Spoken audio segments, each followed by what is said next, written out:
ದೇವರ ನಾಮಕ್ಕೆ ಸ್ತೋತ್ರವಾಗಲಿ. ನ್ಯಾಯಸ್ಥಾಪಕರು 12ನೇ ಅಧ್ಯಾಯ. ಎಫ್ರಾಯೀಮರು ಕೂಡಿಕೊಂಡು ಯೊರ್ದಾನನ್ನು ದಾಟಿ ಉತ್ತರ ದಿಕ್ಕಿಗೆ ಯೆಫ್ತಾಹನಿದ್ದಲ್ಲಿಗೆ ಹೋಗಿ ಅವನಿಗೆ, ನೀನು ಅಮ್ಮೋನಿಯರ ಸಂಗಡ ಯುದ್ಧಕ್ಕೆ ಹೋಗುವಾಗ ನಮ್ಮನ್ನು ಯಾಕೆ ಕರೆಯಲಿಲ್ಲ? ಈಗ ನಾವು ನಿನ್ನನ್ನು ನಿನ್ನ ಮನೆಯನ್ನು ಸುಟ್ಟು ಬಿಡುತ್ತೇವೆ ಎಂದರು. ಆಗ ಅವನು ಅವರಿಗೆ, ನನಗೂ ನನ್ನ ಜನರಿಗೂ ಅಮ್ಮೋನಿಯರೊಡನೆ ವ್ಯಾಜ್ಯವಿದ್ದಾಗ ನಾನು ನಿಮ್ಮನ್ನು ಕರೆದೆನು, ಆದರೆ ನೀವು ಬಂದು ನನ್ನನ್ನು ಅವರ ಕೈಯಿಂದ ಬಿಡಿಸಲಿಲ್ಲ. ನೀವು ಸಹಾಯ ಮಾಡುವುದಿಲ್ಲವೆಂದು ತಿಳಿದು ಜೀವವನ್ನು ಕೈಯಲ್ಲಿ ಹಿಡಿದು ಅಮ್ಮೋನಿಯರೊಡನೆ ಯುದ್ಧಕ್ಕೆ ಹೋದೆನು. ಯೆಹೋವನು ಅವರನ್ನು ನನ್ನ ಕೈಗೆ ಒಪ್ಪಿಸಿದನು. ಹೀಗಿರಲು ನೀವು ಈಗ ಬಂದು ನನ್ನೊಡನೆ ಕಲಹ ಮಾಡುವುದೇಕೆ ಎಂದು ಉತ್ತರ ಕೊಟ್ಟು ಗಿಲ್ಯಾದಿನವರೆಲ್ಲರನ್ನು ಕೂಡಿಸಿ ಎಫ್ರಾಯೀಮರಿಗೆ ವಿರೋಧವಾಗಿ ಯುದ್ಧಕ್ಕೆ ನಿಂತನು. ಗಿಲ್ಯಾದ್ಯರಾದ ನೀವು ನಮ್ಮ ಮತ್ತು ಮನಸ್ಸೆಯವರ ಮಧ್ಯದಲ್ಲಿದ್ದು ಸ್ವಕುಲವನ್ನು ಬಿಟ್ಟು ಇಲ್ಲಿಗೆ ಓಡಿ ಬಂದಿರಿ ಎಂದು ಎಫ್ರಾಯೀಮರು ಅಂದದರಿಂದ ಗಿಲ್ಯಾದ್ಯರು ಕೋಪಗೊಂಡು ಅವರನ್ನು ಪೂರ್ಣವಾಗಿ ಸೋಲಿಸಿಬಿಟ್ಟರು. ಇದಲ್ಲದೆ ಅವರು ಎಫ್ರಾಯೀಮಿಗೆ ಹೋಗುವ ಯೊರ್ದಾನಿನ ಆಯಗಡಗಳನ್ನೆಲ್ಲ ಹಿಡಿದರು. ತಪ್ಪಿಸಿಕೊಂಡ ಎಫ್ರಾಯೀಮರಲ್ಲೊಬ್ಬನು ಅಲ್ಲಿಗೆ ಬಂದು ನನ್ನನ್ನು ದಾಟಗೊಡಿರಿ ಎಂದು ಅವರನ್ನು ಕೇಳಿದರೆ ಅವರು, ನೀನು ಎಫ್ರಾಯೀಮನೋ ಎಂದು ಕೇಳುವರು. ಅವನು ಅಲ್ಲವೆಂದರೆ ಅವನಿಗೆ, ನೀನು ಶಿಬೋಲೇತ್ ಅನ್ನು ಎಂದು ಹೇಳುವರು. ಹಾಗೆ ಅನ್ನಲಿಕ್ಕೆ ಬಾರದೆ ಅವನು ಸಿಬೋಲೋತ್ ಅನ್ನುವನು. ಕೂಡಲೇ ಅವರು ಅವನನ್ನು ಹಿಡಿದು ಯೊರ್ದಾನಿನ ಆಯಗಡಗಳ ಬಳಿಯಲ್ಲೇ ಕೊಂದು ಹಾಕುವರು. ಹೀಗೆ ಆ ಕಾಲದಲ್ಲಿ ಎಫ್ರಾಯೀಮರೊಳಗೆ 42,000 ಜನರು ಹತರಾದರು. ಗಿಲ್ಯಾದನಾದ ಯೆಫ್ತಾಹನು ಇಸ್ರಾಯೇಲರನ್ನು 6 ವರ್ಷ ಪಾಲಿಸಿದ ನಂತರ ಸತ್ತನು. ಅವನ ಶವವನ್ನು ಗಿಲ್ಯಾದಿನ ಪಟ್ಟಣಗಳೊಂದರಲ್ಲಿ ಸಮಾಧಿ ಮಾಡಿದರು. ಅವನ ತರುವಾಯ ಬೆತ್ಲೆಹೇಮಿನವನಾದ ಇಬ್ಚಾನನು ಇಸ್ರಾಯೇಲರ ಪಾಲಕನಾದನು. ಅವನಿಗೆ 30 ಮಂದಿ ಗಂಡು ಮಕ್ಕಳು 30 ಮಂದಿ ಹೆಣ್ಣು ಮಕ್ಕಳು ಇದ್ದರು. ತನ್ನ ಹೆಣ್ಣು ಮಕ್ಕಳನ್ನು ಬೇರೆಯವರಿಗೆ ಕೊಟ್ಟು ಗಂಡು ಮಕ್ಕಳಿಗೋಸ್ಕರ ಹೊರಗಿನ 30 ಮಂದಿ ಕನ್ಯರನ್ನು ತಂದನು. ಇವನು ಇಸ್ರಾಯೇಲರನ್ನು 7 ವರ್ಷ ಪಾಲಿಸಿದ ನಂತರ ಮೃತನಾಗಲು ಅವನ ಶವವನ್ನು ಬೆತ್ಲೆಹೇಮಿನಲ್ಲಿ ಸಮಾಧಿ ಮಾಡಿದರು. ಇವನ ತರುವಾಯ ಜೆಬುಲೂನ್ಯನಾದ ಎಲೋನನು ಇಸ್ರಾಯೇಲರ ಪಾಲಕನಾಗಿ 10 ವರ್ಷಗಳವರೆಗೆ ಅವರನ್ನು ಪಾಲಿಸಿದ ನಂತರ ಮರಣ ಹೊಂದಿದನು. ಅವನ ಶವವನ್ನು ಜೆಬುಲೂನ್ ದೇಶದ ಅಯಲೋನಿನಲ್ಲಿ ಸಮಾಧಿ ಮಾಡಿದರು. ಇವನ ತರುವಾಯ ಪಿರಾತೋನಿನವನು ಹಿಲೇಲನ ಮಗನೂ ಆದ ಅಬ್ದೋನನು ಇಸ್ರಾಯೇಲರ ಪಾಲಕನಾದನು. ಇವನಿಗೆ 40 ಮಂದಿ ಮಕ್ಕಳು 30 ಮಂದಿ ಮೊಮ್ಮಕ್ಕಳು ಇದ್ದರು. ಇವರೆಲ್ಲರಿಗೆ ಸವಾರಿ ಮಾಡುವುದಕ್ಕೋಸ್ಕರ 70 ಕತ್ತೆಗಳಿದ್ದವು. ಪಿರಾತೋತಿನವನು ಹಿಲ್ಲೇಲನ ಮಗನೂ ಆದ ಅಬ್ದೋನನು ಇಸ್ರಾಯೇಲರನ್ನು 8 ವರ್ಷ ಪಾಲಿಸಿದ ನಂತರ ಮರಣ ಹೊಂದಿದನು. ಅವನ ಶವವನ್ನು ಎಫ್ರಾಯೀಮ್ ದೇಶದಲ್ಲಿ ಅಮಲೇಕ್ಯರ ಬೆಟ್ಟದ ಮೇಲಿರುವ ಪಿರಾತೋನಿನಲ್ಲಿ ಸಮಾಧಿ ಮಾಡಿದರು. ಆಮೇನ್. ದೇವರ ನಾಮಕ್ಕೆ ಸ್ತೋತ್ರವಾಗಲಿ. ನ್ಯಾಯಸ್ಥಾಪಕರು 13ನೇ ಅಧ್ಯಾಯ. ಇಸ್ರಾಯೇಲರು ತಿರುಗಿ ಯೆಹೋವನ ದೃಷ್ಟಿಯಲ್ಲಿ ದ್ರೋಹಿಗಳಾದದರಿಂದ ಆತನು ಅವರನ್ನು 40 ವರ್ಷಗಳ ತನಕ ಫಿಲಿಷ್ಟಿಯರ ಕೈಗೆ ಒಪ್ಪಿಸಿದನು.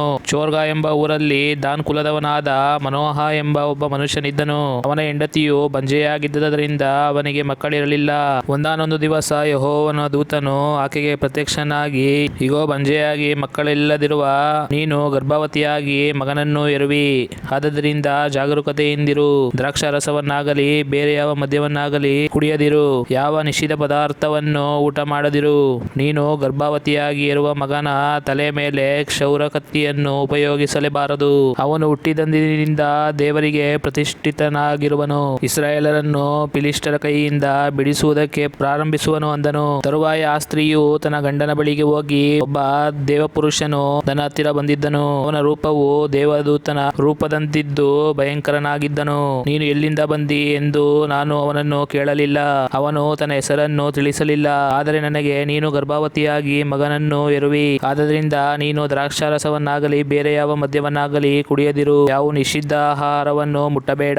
ಆ ಹುಡುಗನು ಹುಟ್ಟಿದಂದಿನಿಂದ ಸಾಯುವವರೆಗೂ ದೇವರಿಗೆ ಪ್ರತಿಷ್ಠಿತನಾಗಿರುವನು ಎಂದು ಹೇಳಿದನು ಅಂದಳು.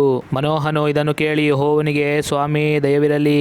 ನೀನು ಕಳುಹಿಸಿರುವ ದೇವಪುರುಷನು ಇನ್ನೊಂದು ಸಾರಿ ನನ್ನ ಬಳಿಗೆ ಬಂದು ಹುಟ್ಟಲಿಕ್ಕಿರುವ ಮಗುವಿಗೋಸ್ಕರ ಮಾಡಬೇಕಾದದನ್ನು ನನಗೆ ಬೋಧಿಸಲಿ ಎಂದು ಬೇಡಿಕೊಳ್ಳಲು ದೇವರು ಅವನ ಮೊರೆಯನ್ನು ಕೇಳಿದನು.